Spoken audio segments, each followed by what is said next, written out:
Didn't mean to stop the video, but we're going to continue, right?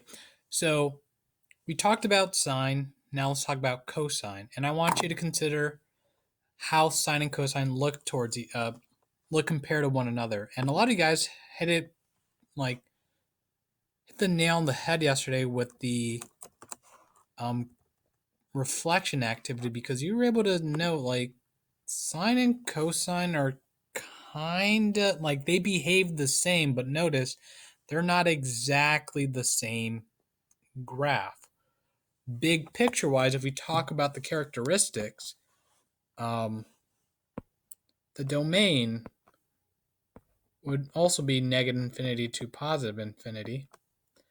The range would be from -1 to 1, right? Because it's still oscillating between the same minimum, same maximum, just at different locations. So the y-intercept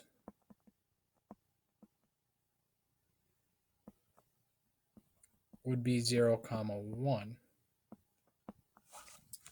Okay. So given that that's what we have, let's go ahead and let's just change up this sine to a cosine.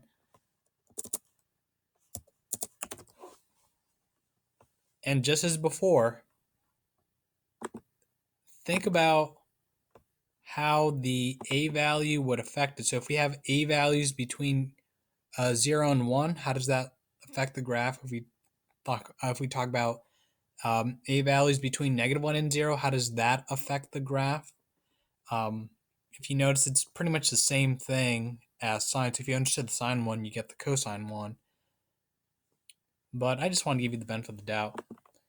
So let's go from 0 to 10, going up by ones, right? Same behavior, so this should be a kind of short video as well. Think about what aspect of the graph is changing. Is it the domain? Is it the range? Is it the y-intercept?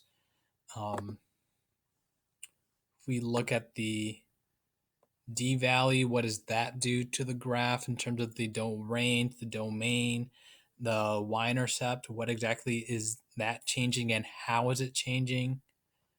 And consider what happens when we have two transformations occurring at the same time. So what happens when I let the a value change as well, right? And I change the d value at the same time. How does that affect the range? How does that affect the domain? So consider those. If you understand how each of them work independently, then you can talk about how they work collectively.